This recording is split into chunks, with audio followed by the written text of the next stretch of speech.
एक और मॉल है जिसको TRH, थायरोट्रोपिन रिलीजिंग हार्मोन कहते हैं। ये भी एप्थेलमिक रिलीज करता है। इसका फंक्शन क्या है? Thyrotropin release hormones responsible for the controlling pituitary hormones TSH, control FSH, LH। ये कंट्रोल करता है FSH को, LH को, प्रोलैक्टिन प्रोडक्शन। अब प्रोडक्शन एक और जो न्यूरोट्रांसमीटर है जो ब्रेन के अंदर बनता है, वो हमारे प्रोलैक्टिन जो होती है। प्रोलैक्टिन का क्या रोल होता है कि प्रोलैक्टिन का रोल क्या, ब्रेस्ट फीड्स को बढ़ाता है। और प्रोलैक्टिन का एक और बड़ा आम रोल है, वो जाके हम उसके आगे उसमें पढ़ेंगे कि वो उसका ये रोल है कि जब मेल और फीमेल इंटरकोर्स करते हैं और जब वो मेल डिस्चार्ज होता है, और डिस्चार्ज होने के बाद जो इरेक्शन को सबसाइड करता है, जो इरेक्शन को रिलैक्स करता है, उसमें प्रोलैक्टिन यूज होता है मेल में। जो स्टिफनेस या इरेक्शन खत्म होती है, उस खत्म होने में जो रोल प्ले होता है, वो रोल जो है, जो इरेक्शन को खत्म होने में जब वो डिस्चार्ज होता है तो उस इरेक्शन को खत्म करता है। उस इरेक्शन के खत्म होने में प्रोलैक्टिन का रोल है। और बाज़ दफ़ा ये होता है कि जिनमें लोगों में इमेच्योर एजुकेशन हो जाती है, और उसमें भी प्रोलैक्टिन का रोल हो सकता है, क्योंकि वो जो है जल्दी वो खत्म होके तो फिर वो रीएलेक्ट करने में जो टाइम लगता है, वो फिर उसके अंदर जो वीकनेस पाई जाती है, इम्पोटेंसी पाई जाती है, वो दैट इज डिफरेंट। लेकिन ये आपको प्रोलैक्टिन का रोल इन मेन ये समझना चाहिए कि जब पीनल इरेक्टाइल होता है और आप फंक्शन करते हैं, जब आप मास्टरबेशन करते हैं, जब आप इंटरकोर्स करते हैं, जब आप सीमेन डिस्चार्ज करते हैं, और डिस्चार्ज करने के बाद वो इरेक्शन जो लूज होती है, रिलैक्स होती है, उस रिलैक्स करने के में जो है वो प्रोलैक्टिन का रोल है। समझ आई आपको? तो साइंटिफिकली हमें मैं इसलिए ये साइकिल, अच्छा यहां जो डिफेक्ट आएंगे हम उसको डिफेक्ट करने के लिए आपको मेडिसिन देंगे। पहले आप इस साइकिल को समझ लें कि साइकिल डीएनए में खराबी हो सकती है, एप्थैलेमस में खराबी हो सकती है, पिट्यूटरी में खराबी हो सकती है, थायराइड ग्लैंड में हो सकती है, ओवरीज में हो सकती है, टेस्टिकल में हो सकती है। तो ये पहले पूरा, और ये जो हमारे हार्मोन्स हैं इनका सारा हमारे लाइफ साइकिल से ताल्लुक है। खुदा ने इंसान को दुनिया में इसलिए पैदा किया है कि वो नस्ल से नस्ल पैदा करने के लिए, और जब वो नस्ल से नस्ल पैदा करने के लिए one race to another race वो सलाहियत खो देता है।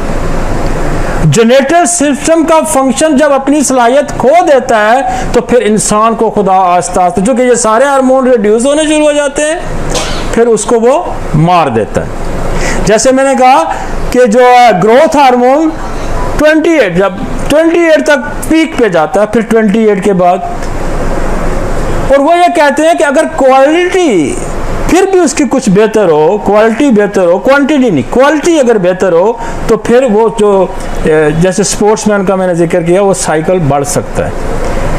और वो कहते हैं कि जो कि आस्था से जब लूज होता है तो एथलीट्स क्या करता है, फिर वो खींच खूंच के बाद 30-40 तक जाता है, इसके ऊपर फिर नहीं जाता, क्यों? फिर वो कंपटीशन के, क्योंकि वो ग्रोथ हार्मोन ही रिड्यूस हो चुका होता है कि उसके बॉडी की जो स्ट्रेंथ है वो खत्म हो जाती है।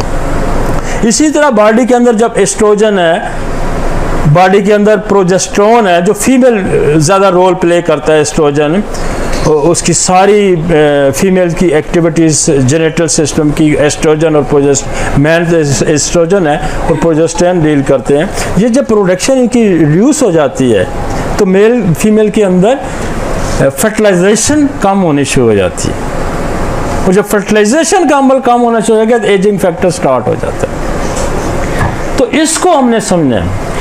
प्रोलैक्टिन के फंक्शन को कौन खत्म कर देता है? प्रोलैक्टिन के फंक्शन को कौन खत्म कर देता है? डोपामिन। डोपामिन एक न्यूरोट्रांसमीटर है जो ब्रेन के अंदर एक केमिकल प्रोड्यूस होता है। इसलिए जब डोपामीन का प्रोडक्शन अगर इसको खत्म करती है या उसके अंदर कमी बेशी आती है तो बहुत सारे नफ्सियाती मसाइल भी शुरू हो जाते हैं, जैसे पार्किंसन शुरू हो सकती है, जैसे रेस्टलेस सिंड्रोम आ सकता है। बॉडी के अंदर डोपामीन बहुत सारे मसाइल, वो मैं उस डिटेल में अभी नहीं जाना चाहता, लेकिन यहाँ हमने इसको डोपामीन कही कि डोपामीन जब ओवर प्रोडक्शन होगी तो डोपामीन इसको कंट्रोल करता है, और बाज़ दफ़ा मतलब इसको रिड्यूस करता है डोपामीन, और बाज़ दफ़ा ये ज़्यादा इसको रिड्यूस करता है और इसको बंद कर जाता है। औरतों के अंदर दूध बनना बंद हो जाता है, और औरतों के अंदर दूध बनना बंद हो जाएगा तो मर्दों का क्या होगा कि इरेक्शन जो होती है वो उसको रिलैक्स करने का अमल खत्म हो जाता है। तो ये टेक्निकली चीजें हैं और ये साइंटिफिक चीजें हैं। जब आप इनको समझेंगे ना, तो जब आप दवाइयों को पढ़ेंगे तो टक टक वहां लगाते जाएंगे। अब ब्रेस्ट मिल्क इंक्रीज करने की जितनी भी दवाइयां, इसका मतलब है प्रोलैक्टिन को ठीक करती हैं। आपकी किताबों में प्रोलैक्टिन, अब पता क्या होगा, ये मैं इसलिए ये बातें कर रहा हूं कि पता क्या होगा, लोग आपको कहेंगे हमारा प्रोलैक्टिन लेवल जो है ना वो ठीक करें। अब आप तो इस सोच में पड़ गए कि अब मैं इसको कैसे ठीक करूं। मेरा एस्ट्रोजन, मेरे पास लड़के आते हैं, औरतें आती हैं, मर्द आते हैं, जो हमारे गे लड़के होते हैं ना, गे, वो आते हैं जी एस्ट्रोजन मेरा बढ़ा दें जी, क्यों फीमेल फिगर्स को बढ़ाने में उसका रोल होता है। तो कहते हैं एस्ट्रोजन की कोई दवाई दे दें जी, हम उधर से डायरेक्ट एस्ट्रोजन हार्मोन लेते हैं तो उसके साइड इफेक्ट्स बड़े होते हैं। मैं आने वाला जो कल है, ये चीज़ें कुछ लोग बड़ी मेरी मुखालफत करते हैं, वो नहीं जी केस टेकिंग 30 मिनट से 3 घंटे लें और ये करें। वो भाई आपको कहानी ही नहीं पता, ये दुनिया इतनी आसान साइंस होती तो कोई जनाब कहने वाला उठ के डॉक्टर बन गया, कोई दूसरा, इस तरह नहीं चलता काम। इतनी आसान नहीं है कि आप सिर्फ 3 घंटे की हिस्ट्री से काम चला सकें। No no, very difficult. समझना है। मेरा एसी खराब हो गया ना, जब मैं जिस कमरे में बैठता हूँ, यहाँ को 10 एसी हमने बदले, 10 एसी। ये 3 महीने के बाद नया हम एसी खरीदते तो नहीं चलता था। कंपनी वाले साल की वारंटी देते हैं, अच्छा उनको लाजमी मेरा एसी बदलना पड़ता था।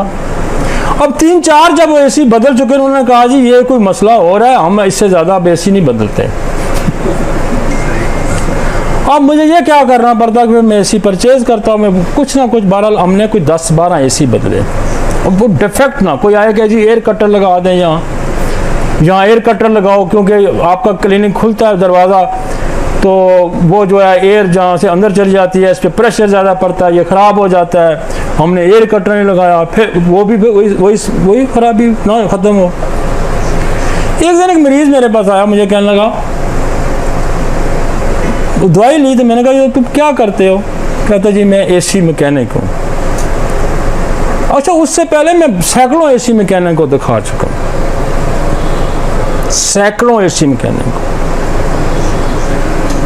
उसने कहा मैं एसी मैकेनिक हूँ।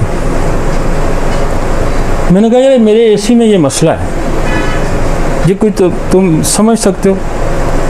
कहता जी बस आप दवाई मेरी लिखे ना, जितनी देर में दवाई बनती है ना, मैं ज़रा इसको देखता हूँ। वो कभी अंदर जाए, कभी बाहर जाए, बैठा रहा, कभी डिस्पेंसरी में आ रहा, कभी मेरे पास आ रहा है। उसने कहा जी आप अपना काम करते रहे, मैं ज़रा इसका कोई हल निकाल लेता हूँ। वो घंटे 1.5 बाद फिरते फिराते वो फिर आ गया अंदर। कहता है जी मैं कुछ हल मैंने पकड़ लिया, मैंने इसको खोलना है। मैंने कहा खोल लो। वो खोल के ना खोला उसने, मुझे कहने लगा ये जो आप मिल्क, ये पाउडर जो नहीं आप इस्तेमाल करते, ये उड़ता है, ये उड़ता है और इसकी कॉइलों पे जाके जम जाता है, और इस कॉइल को, इसकी लाइफ को ये ख़त्म कर देता है, ये जो है आपका पाउडर। तो इसका हल ये है कि एक तो यहाँ आपको पखा लगा देते हैं कि ताकि ये उसको रोकी रखे, ज़्यादा इधर ना आए। दूसरा यह कि अब इसको हर 2-3 महीने बाद आप पूरा खोल के इसको साफ करें, उसके बाद हमारा ये मसला हल होगा। समझ आई? मैन्युफैक्चरिंग जो कंपनी एसी बनाती है उनको नहीं समझ आई। मैं आपको डिफेक्ट समझने की बात कि आप अगर डिफेक्ट को नहीं डायग्नोज नहीं कर पाते, आप एसी बदलते रहे, हमने 12-13 एसी बदल दिए, तो जब डिफेक्ट पता चला तो मसला हल हो गया। मेरे घर एक मार्बल लगा हुआ, व्हाइट मार्बल, सफेद मार्बल, वो उसको कहते हैं अफगान व्हाइट। अच्छा, मैंने बड़ा महंगा लिया वो मार्बल, मुझे अच्छा लगा, बहुत बिल्कुल प्लान जैसे लगता है ना, बिल्कुल बहुत खूबसूरत लगता है जब वो साफ हो। तो वो 6 महीने बाद खराब हो गया। 12-15 साल हो गए उसको, मैंने दुनिया जान का इंजीनियर बुलाया, एक्सपर्ट बुलाया, केमिकल के रिसर्चर बुलाए, वो उसकी खराबी को वो कहते हैं जी हर 6 महीने बाद इसके बाद रगड़ाई कराएं, दूसरा पॉलिश कराएं, बस पॉलिश कराएं। और मैं आपको वो मार्बल बहुत महंगा लगा हुआ था, आज से कोई 15-20 साल पहले वो 20-25 लाख का लगा था। अब मेरा दिल भी दुखे, यार मैं इसको हटा कैसे दूं। फिर मैंने सोच लिया यार इसको हर 3 महीने बाद हम मशीन चलाते हैं और 50-60 हज़ार रुपये उसको देते हैं, मैं दफ़ा करो कोई और चीज़ लगाते हैं यहाँ। तो मेरी मिसेज कहने लगी कि मैंने इसका हल ढूंढ लिया कि नेट पे, कि ये जो बर्तन धोने वाला लिक्विड है, इससे इसको साफ किया जाए तो ये साफ हो जाता है। अब पिछले 3 साल से हम 10-12 दिन बाद उससे अब साफ करते हैं, धो देते हैं और मार्बल ठीक है। तो रेमेडी तलाश करना जो है, हमने दुनिया जहान के एक्सपर्ट बुलाए। मेरा हल्का असर बड़ा है, हर किस्म का बंदा मुझे मिल जाता है। कहने का समझाने का मकसद ये है कि ये बातें लम्बे केस लेने से नहीं ठीक होती, ये यहाँ वजह उसकी रेमेडी तलाश करने से ठीक होती है। और इसको साइंटिफिकली हमें समझना पड़ेगा, वगरना आपका वजूद खत्म हो जाएगा। ये मेरी बात याद रखें, आपका वजूद होम्योपैथी का खत्म हो जाएगा अगर आप इसको समझने की कोशिश नहीं करेंगे। इन जो बंदे अनपढ़ बंदों के हाथे अगर आप चढ़ गए तो जितना भी पढ़ सकते हैं, जिस हद तक पढ़ सकते हैं, जितना समझ सकते हैं वो जरूर समझने की कोशिश करें। ये डिट्रैक्ट करेंगे आपको। भाई हमें जिस बंदे का हम इलाज करने जा रहे हैं उसकी कॉजेटिव फैक्टर को ही हम इग्नोर कर दें, हम उसके स्ट्रक्चर को ही ना समझें, उसके अफआल को ही ना समझें, उसके अफआल के अंदर बेतदाली को ही ना हम समझें, तो हम कैसे इसको ठीक करेंगे?